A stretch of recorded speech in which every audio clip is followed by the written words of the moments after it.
क्या तुम्हें आज अपने ऑफिस नहीं जाना पड़ सकता है।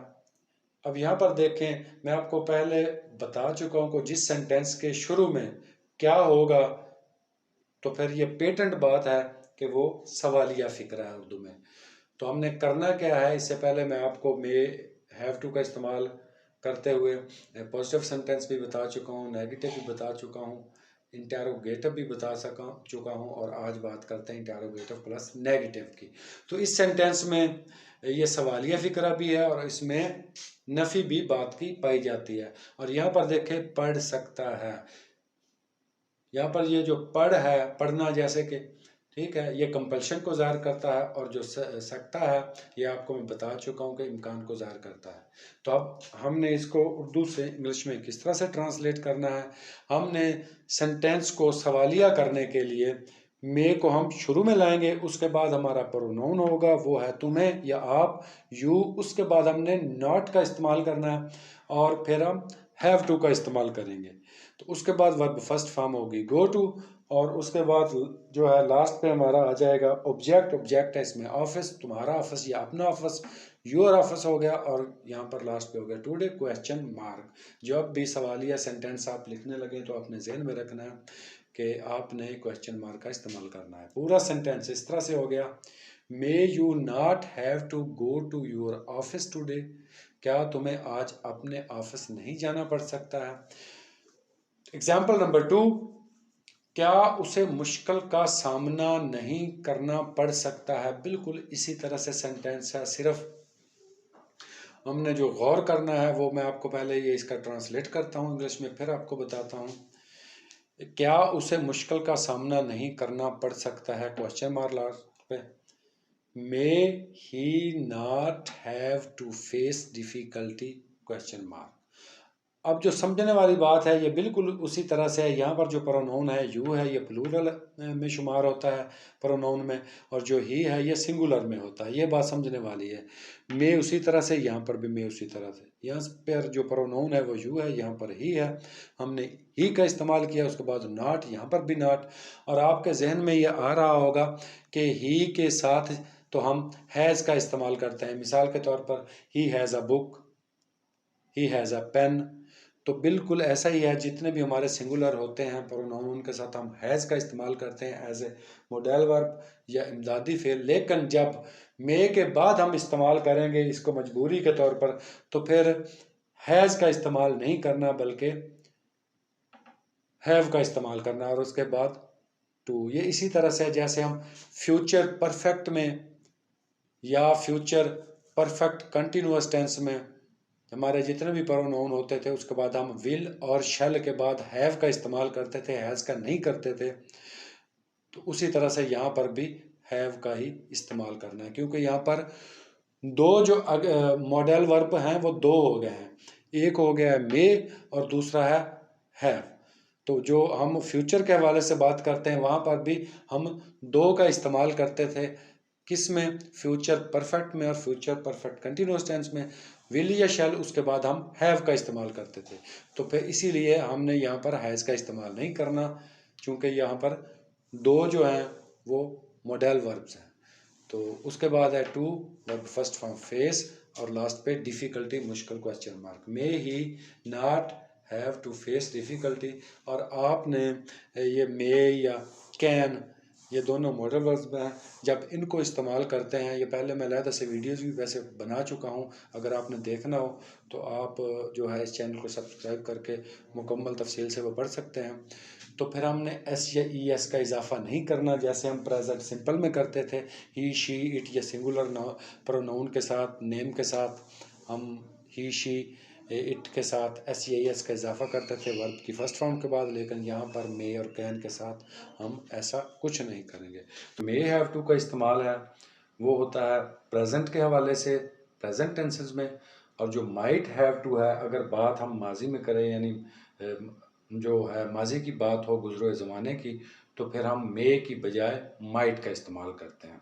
पहले आपको माइट का तारफ़ कराते हैं, उसके बाद फिर हैव और हैव टू क्या है ये सब कुछ तफसील से बात होगी। तो आपने सिर्फ आपसे रिक्वेस्ट है कि इस चैनल को सब्सक्राइब करना है, बेल आइकन को प्रेस करना है, वीडियो को लाइक करना है, शेयर करना है। तो जी शुरू करते हैं लेसन। माइट, माइट जो है ये मॉडल वर्ब है और मे की ये दूसरी और तीसरी फॉर्म है, यानी ये मॉडल वर्ब है और इसकी जो फॉर्म है वो मे की, माइट दूसरी भी है और तीसरी भी है। इसका जो लफ्ज़ी माना है वो है सका। जिस तरह से हम मे का इस्तेमाल करते हैं, मे का मतलब है सकना, तो जो इसी तरह से जो माइट का है, चूँकि इसे हम माजी के लिए इस्तेमाल करते हैं, तो इसका जो माना है वो है सका। माइट को हम इम्कान के लिए और इजाज़त के लिए भी इस्तेमाल करते हैं। तो जब हमने किसी भी उर्दू सेंटेंस का पास्ट में तर्जमा करना हो और उसमें जो है वो सका की बात हो, जिसमें इजाज़त हो या इम्कान हो, तो वहाँ पर फिर हम मे की बजाय माइट का इस्तेमाल करते हैं।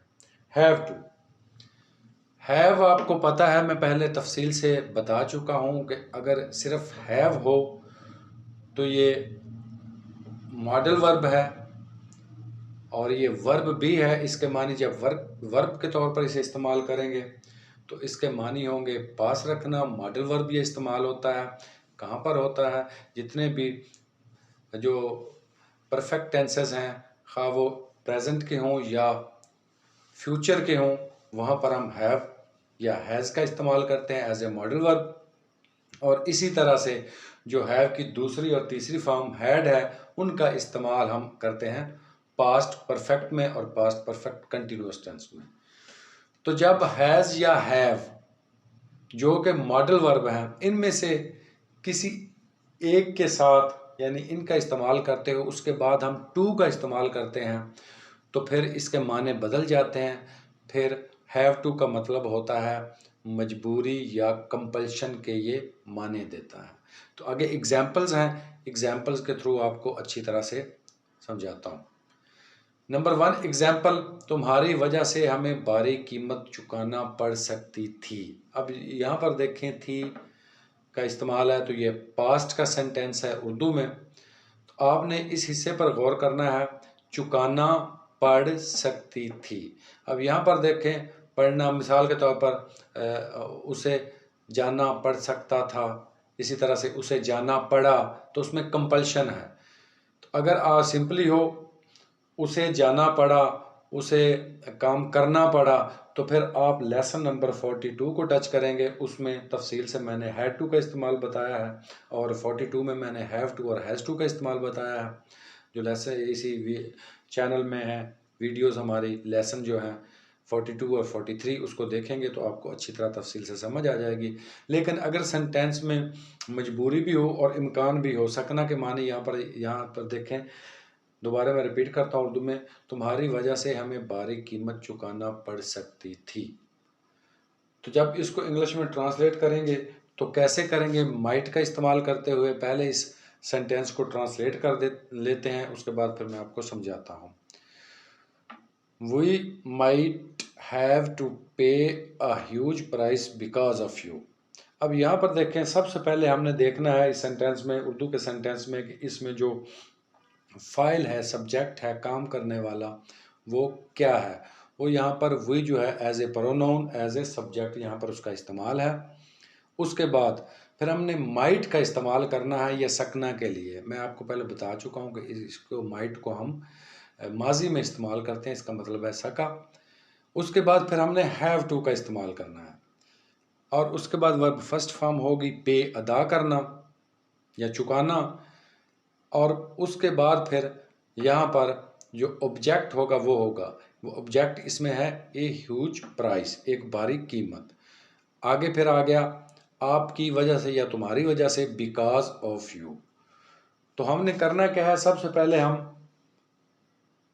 प्रोनाउन का इस्तेमाल सब्जेक्ट का, उसके बाद माइट का इस्तेमाल और उसके बाद हैव टू और उसके बाद वर्ब फर्स्ट फॉर्म और उसके बाद हमने ऑब्जेक्ट का इस्तेमाल करना है। एग्जाम्पल नंबर 2, उसे मीटिंग में शमूलियत के लिए अपने दफ्तर जाना पड़ सकता था। अब देखें जिस तरह से यहाँ पर है पढ़ सकती थी, इसी तरह से यहाँ पर जाना पड़ सकता था, इसमें कंपल्शन भी है और ये सकता भी है। तो ये इस इतने हिस्से पर आपने गौर करना है। इसको पहले ट्रांसलेट कर लेते हैं। He might have to go to his office to attend the meeting. तो यहाँ पर देखें, जैसे यहाँ पर वही प्रोनाउन था, यहाँ पर ही प्रोनाउन है, उसके बाद माइट का इस्तेमाल है और हैव टू का। अब थोड़े लम्हे के लिए मैं आपको समझाता हूँ, आपने परेशान नहीं होना कि वही के साथ तो हम हैव का इस्तेमाल करते हैं, जबकि जो ही है इसके साथ हम हैज़ का इस्तेमाल करते हैं। तो इसीलिए मैंने आपको कहा कि आप लेसन नंबर 42 जब देखेंगे तो आपको पता चल जाएगा कि यहाँ पर हमने हैव टू का ही इस्तेमाल क्यों किया, हैज़ टू का नहीं किया। तो मैं आपको बता भी देता हूँ कि यहाँ पर दो मॉडल वर्ब्स हैं, एक है माइट, दूसरा है हैव। जब एक मॉडल वर्ब के बाद हम दूसरा इस्तेमाल करेंगे तो फिर हमने उसमें रद्दो बदल नहीं करनी, चाहे हमारा प्रोनाउन जो है या सब्जेक्ट है वो प्लूरल हो, खा वो सिंगुलर हो। तो अगर सिंगुलर है तो भी हमने हैव टू का ही इस्तेमाल करना है, हैज़ टू का इस्तेमाल नहीं करना। लेकिन जब हम वैसे कंपल्शन के तौर पर करेंगे, जैसा कि उसे वो मीटिंग के लिए उसे जाना पड़ता है, उसमें सकना नहीं है, उसे मीटिंग के लिए जाना पड़ता है या उसे मीटिंग में शमूलियत के लिए अपने दफ्तर जाना पड़ता है, तो फिर इसका जो सेंटेंस है वो इस तरह से होना था, माइट नहीं होना था, he has to go to his office to attend the meeting. तो इसलिए आपने इस बात का ख्याल रखना है कि ही उसके बाद माइट फिर हैव टू का ही इस्तेमाल करना है, खा सिंगुलर हो खा प्लूरल प्रोनाउन हो। तो उसके बाद वर्ब फर्स्ट फॉर्म आ जाएगी, उसके बाद ऑब्जेक्ट होगा हिज ऑफिस, आगे क्या है टू अटेंड द मीटिंग, यानी मीटिंग में शामिल होने के लिए, या यहाँ पर ये भी आप कर सकते हैं टू पार्टिसिपेट द मीटिंग। तो ये दोनों तरह से ठीक है, अटेंड और पार्टिसिपेट दोनों के एक ही माने।